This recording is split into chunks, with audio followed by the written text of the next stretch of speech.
Everyone, welcome back to my YouTube channel. আমি রিম্পি, তোমরা দেখছো রিম্পি.পি লাইভ চ্যানেল। আশা করছি সবাই ভালো আছো, আমিও খুব ভালো আছি। তো এখন আছি আমি বরপেড়া রোড স্টেশন, দেখতে পাচ্ছ আমার পিছনে। তো আমরা কোথায় যাচ্ছি টাইটেল আর থাম্বনেল দেখে তো বুঝে গেছো। হ্যাঁ, আমরা যাচ্ছি বিজনি কালী মন্দিরে। তো চলো আমাদের সাথে, তোমরাও যাবে। চলো দেখো। তো ফ্রেন্ড, আমাকে কেমন লাগছে অবশ্যই কিন্তু কমেন্টে জানিও। এরকম ধরনের ড্রেস আমি আগে পরিনি, ফার্স্ট টাইম পরলাম। তোমরা অবশ্যই কিন্তু কমেন্টে বলো কেমন লাগছে। তো ফ্রেন্ড, আমি অনেকগুলো রিলস ভিডিও বানালাম। তোমরা পাগল নাকি, কই দেয় রে? তো তোমরা প্লিজ দেখো, দেখে ভালোবাসা দিও। কি অবস্থা! চলো, এখন ট্রেন আসার টাইম হয়ে গেছে, ট্রেনে উঠে তারপর তোমাদের সাথে কথা বলছি।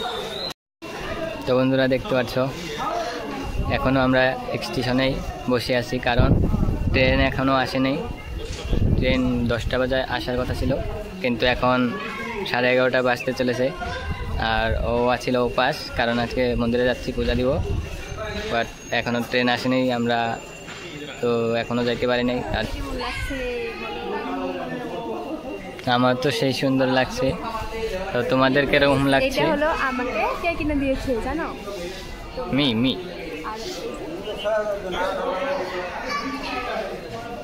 কেমন লাগছে জানি, এটাও তুমি কিনে দিয়েছো।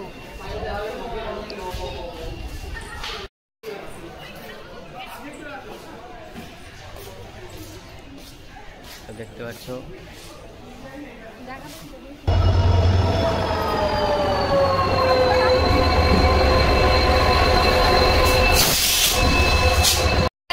ট্রেনে উঠে পড়লাম আর পুরো সিট খালি, পুরো মানে ঘুমিয়ে ঘুমিয়ে যেতে পারবো। কিন্তু আমরা বেশি দূর যাচ্ছি না, যাচ্ছি বিজনি। আর সেটা দেখো, এখানে অনেক কিন্তু মানুষ আছে এখনো। ওরা ট্রেনে হয়তো অন্য জায়গায় যাবে, তার জন্য ওঠেনি। কিন্তু আমরা পুরো সিটে দেখা অল্প, পুরো খালি সিট দেখতে পাচ্ছ। চলো এখন একদম মন্দিরে গিয়ে তারপর তোমাদের সাথে কথা বলছি। একবার রাস্তা গোলমাল হয়ে গেছিল, আবার আমরা রাস্তা ঠিক করেছি। ম্যাপ দেখে গেলে যে কি ভুল হয় সেটা বুঝতে পারলাম। তো দেখতে পাচ্ছ, বাপরে। চলো এখন আর গাড়িতে কথা বলবো না, কারণ মোবাইলের চার্জ শেষ হয়ে গেছে ম্যাপ দেখতে দেখতে। এখন একদম মন্দিরে গিয়ে তারপর তোমাদের সাথে কথা বলছি। আওয়াজটা আসছে কি আসছে না আমি সেটাও বুঝতে পারছি না, কিন্তু পরে তোমাদেরকে দেখাচ্ছি। তো ফ্রেন্ড, মন্দিরে চলে আসলাম আর এখন পাওটা ধুয়ে নিই। পাটা কি গরম গো!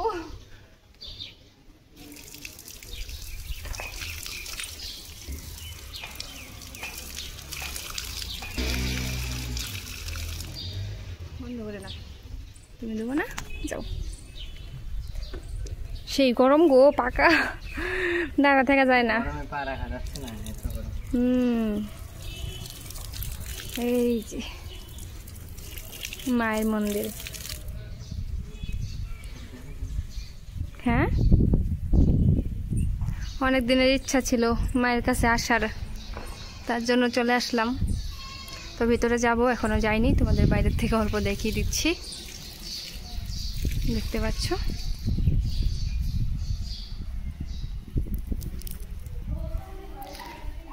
খুব ভালো লাগছে মন্দিরটা, বাইরের থেকে দেখেই ভালো লাগছে। ভিতরে গেলে কতটা শান্তি লাগবে সেটা দেখতে পাচ্ছ। আমার হাজবেন্ড, ওকে কত বলি যে আমরা নিয়ে আসো, মন্দিরে নিয়ে আসো, নিয়ে আসে না।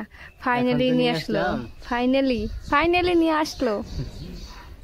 কে এত কইতে লাগে তোমারে আমরা নিয়ে আসার জন্য? বলতে হবে না, সব জায়গায় নিয়ে যাবো, সব জায়গায়। তুমি যেখানে বলবা ওখানে ঘুরতে নিয়ে যাবো, ধীরে ধীরে। হ্যাঁ, তো যাই নাই এখনো, বাইরের থেকে ভালো লাগছে না। তো বন্ধুরা, আমাদের তো সেই সুন্দর লাগছে মন্দিরটা। তোমাদের কেমন লাগছে কমেন্ট করে অবশ্যই জানাবেন। আর দেখাই নেই মন্দিরটা ভালো করে, তারপর বলবে। চলো।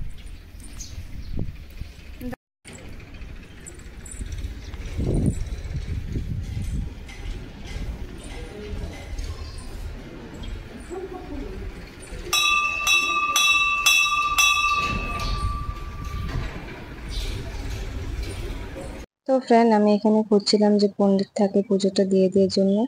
তারপর দেখলাম যে এখানে কেউ থাকে না। অনেকেই শুনলাম যে এখানে মন্দিরটা 1 বছরে একবার খোলা হয়। তারপর ওকে বললাম যে কিছু নিয়ে আসো পুজোর জন্য।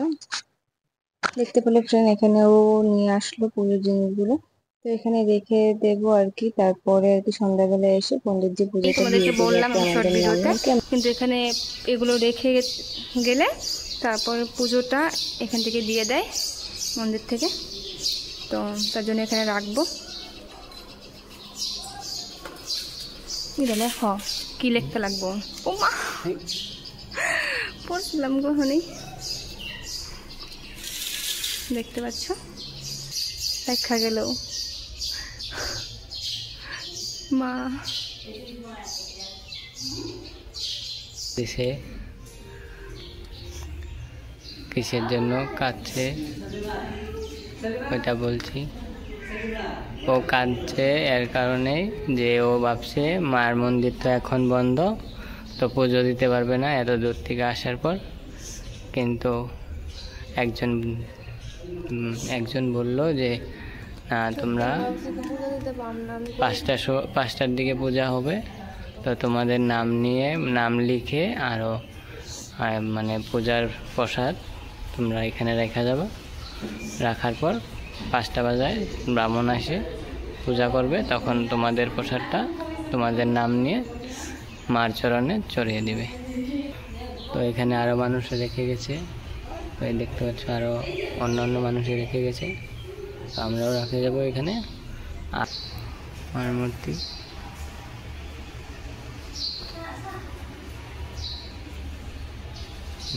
সত্যি বন্ধুরা, ও একদম কেঁদে দিয়েছে, ওরা চোখের জল বেরিয়ে গেছে।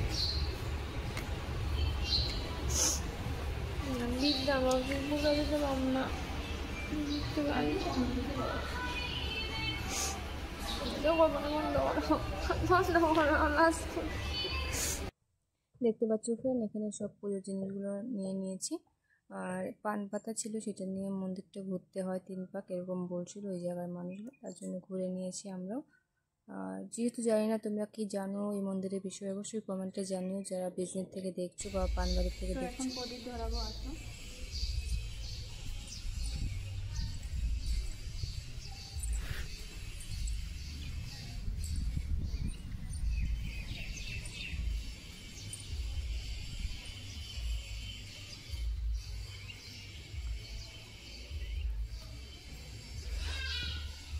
তো আমাদের পুজোর মানে জিনিস এখানে রাখা হয়ে গেছে, আর কি কি করতে লাগে তোমাদেরকে দেখাতে পারলাম না, একটুখানি দেখিয়েছি। ও পান পাতা দিয়ে আর সুপারি দিয়ে ঘুরতে হয় মন্দিরটা, তো ঘুরে নিয়েছি, কী কী করতে হয় করে নিয়েছি। কিন্তু ভালো লাগছে, অনেক ভালো লাগছে যে এখানে সব জিনিসপত্র দেখে গেছি। বিকেলে পুজো হবে, তো আমরা তো বিকেল অবধি থাকতে পারবো না, আমরা চলে যাব এখন। দেখো আমার বরটাকে কেমন লাগছে তোমার? আমার আসে ভীষণ ভালো। তুমি তো আগেও আইছো না? এবার দিয়ে 3বার আমি একবার এদিক দিয়ে যাওয়ার টাইমে দেখছি মন্দিরটা রাত্রে করে, কিন্তু আসি নাই, এবার ফার্স্ট। ভীষণ ভালো লাগছে, মা ডাকছে বলে আসতে পারছি, তো আবার আশা করি মা আরও ডাকবে। তো মার কাছে চলে আসলাম ভাত খেতে। দেখতে পাচ্ছ আমি খাচ্ছি সিঙ্গারা, আরও অল্প ভাত খাইয়ে দিয়েছে আমাকে, যেহেতু আমার সেরকম ভাত খেতে ইচ্ছে করে না, বাজার থেকে আমি হাবিজাবি অন্য কিছু খেতেই ভালো লাগে, তো তার জন্য আরও অল্প খাইয়ে দিল।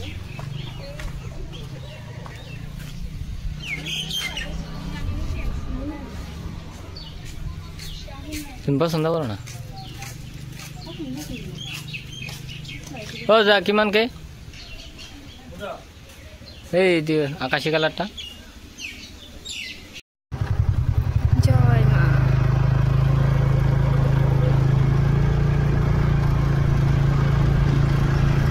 মন্দির থেকে বেরিয়ে ভাত খেয়ে নিয়েছি, তোমাদেরকে দেখালাম। আর আমরা একটা ভাত নিয়ে দুজনে পুরো খেয়ে নিয়েছি, মানে দুটো নিলে আমার বেশি হতো, মানে আমি এতগুলো ভাত খেতে পারি না, তার জন্য। তাই না? তোমার ঠিক হয়েছে? ঠিকঠাক? হ্যাঁ, আমি ওর থেকে অল্প খেয়েছি, ওটাই আমার পুরো পেট ভরে গেছে, মানে আমি বেশি খেতে পারি না, অল্পই। আর ওই খাইয়ে দিয়েছে আমাকে। এখন একটা খাওয়া ঘরে দিতে হয়, খাওয়াই দিলে ভালোবাসা বাড়ে। খাওয়া দিলে ভালোবাসা না, তুমি জানো না, তুমি মারা জিজ্ঞাসা করো, মা মানে মা যদি মাইক দেয় বা খাওয়া দেয় তাহলে আমার ভাত খেতে ভালো লাগে, নাহলে না আমার ভালো লাগে না, কিরম জানি লাগে, নিজে মাইক খাইলে পছন্দ লাগে না। তাই আমি বিয়ের পরেও তোমাকে খাওয়াই দিব। শুনো যে তুমি তোমার আমি মনা তার লেগে তুমি ফ্রেন্ড দেখতে পাচ্ছ লেবু ক্ষেত, এখান থেকে লেবু নিয়ে নিলাম, ডিগ্গিতে করে নিয়ে নিব। আর ভুলে যাম কেন তো মামার বাড়িতে। তো জায়গাটা দেখো সেই সুন্দর লাগছে। মন্দির থেকে এসে মামার বাড়ি গিয়েছিলাম, মামার বাড়ি থেকে মামা স্টেশন অব্দি সারতে আসলো, আর সারতে আসার সঙ্গে সঙ্গে ট্রেনও ঢুকে যাচ্ছিল, তার জন্য দৌড়ে দৌড়ে টিকিট কাটতে গেল। আর তোমাদের ভিডিওটা কেমন লাগলো অবশ্যই কমেন্টে জানিও, যদি ভালো লাগে কমেন্ট করে দিও, আর নতুন হয়ে থাকলে সাপোর্ট করে